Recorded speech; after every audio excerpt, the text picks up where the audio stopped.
teach anything where students are saying, why am I learning this?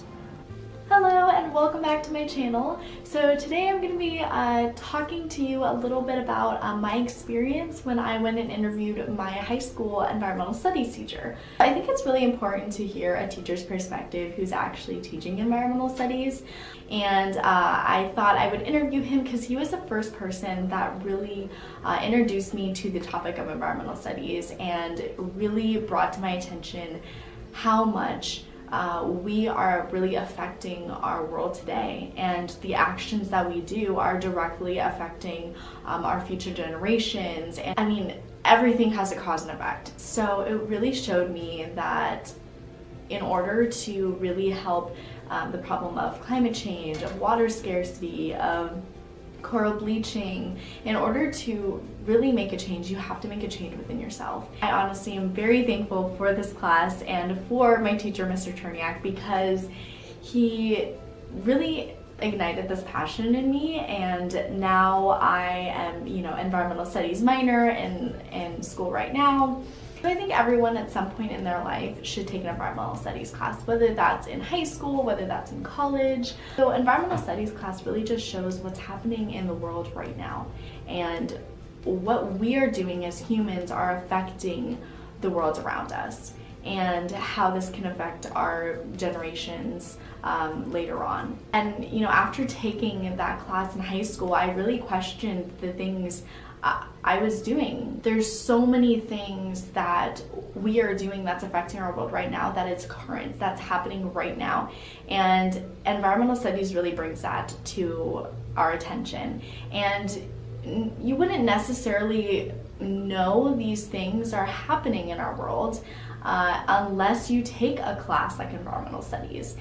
And since this is kind of a subject that directly affects us, and directly affects our livelihood and our health and our future generations' health, I think that it's important for everyone to know and everyone to take a class like this.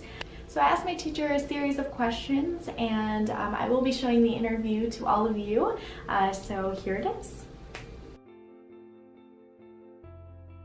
Through environmental education, I mean, again, students are always, or the person is always at the forefront of the topic and their own personal impact. So I think it's so important because it really says this is you and this is your place in the world, and these are the impacts that you make on the world, and here are some ways that you can be less impactful so future generations can have the same quality of life that you have, or better.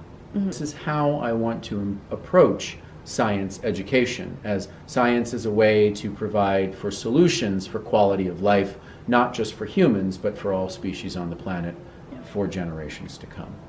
I'm a developed person in a developed country. My impact is so much greater, but I don't notice that impact because it's distributed all throughout the world. AP Environmental Science really became a thing right around 1988, 1999 in the AP world. But it wasn't until, I want to say 2009, 2010 is when I was able to get it to be taught here. And what's cool is, like, our new biology curriculum is called Biology in the Environment. And so a lot of programs are really going the way of environmental education. So more and more students are really aware, and they're thinking more in terms of environmental science and not just biology, chemistry, physics, geology. It's funny, Jadison, because I was like, I know she's going to ask me about the new thing of eco-fatigue. Again, eco-fatigue is a thing, but there's so much information, and again, people don't know how to process it. For me, I see those systems, and so I'm not overwhelmed by it. I look at it as these are the baby steps that we're taking, or these are the consequences that really should get our attention, so we should focus on them. But I don't see these environmental problems as despair, the world is coming to an end. They are business opportunities.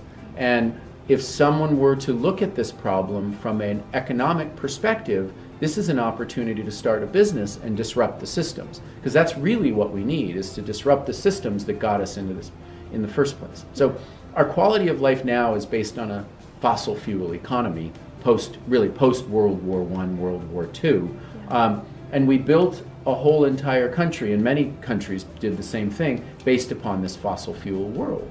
And now we're just in that transition of how do we get off of the good stuff that also has those unintended consequences of climate change.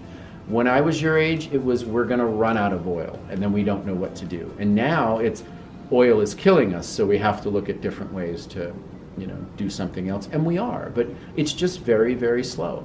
So I don't see it as eco-fatigue. I just see it as there's a lot going on, and we just have to figure out where we want to focus. Yeah. But to the average, reader, it can feel overwhelming. Hey, take this AP class called AP Environmental Science. What you learned in it was just like, oh my gosh, this is my life. This is, this involves me. More students are getting it. And these are just kids that are able to spend the time and focus and do a little better. And they're fully aware that the things that are happening today are going to impact them and are impacting them. They're not really looking at it at the same degree as despair as what your generation did. They're looking at it as, okay, how can we fix it? Yeah. I think one of the biggest takeaways is that the human population is continuing to grow as a result of what was happening in the 50s and 60s and early 70s. Giving people in poverty medicine actually reduces the birth rate, when it's all really about educating and empowering women globally to reduce a lot of the burden of population growth and allowing for an economic boom in those countries as soon as women can enter the workforce. And that's what happened here in the United States in the 70s. That's a big takeaway that they have. And I think another big takeaway is the unintended consequences of certain things. We come up with these ideas, but there's always unintended consequences. Mm-hmm. So, through innovation, we've created this quality of life, but a lot of the innovations didn't take the environment and future generations into consideration. And now, as a result of a changing climate and resource mismanagement, we're seeing all of these problems come. So I really hope you enjoyed this video, and don't forget to like and subscribe, and I will see you next time.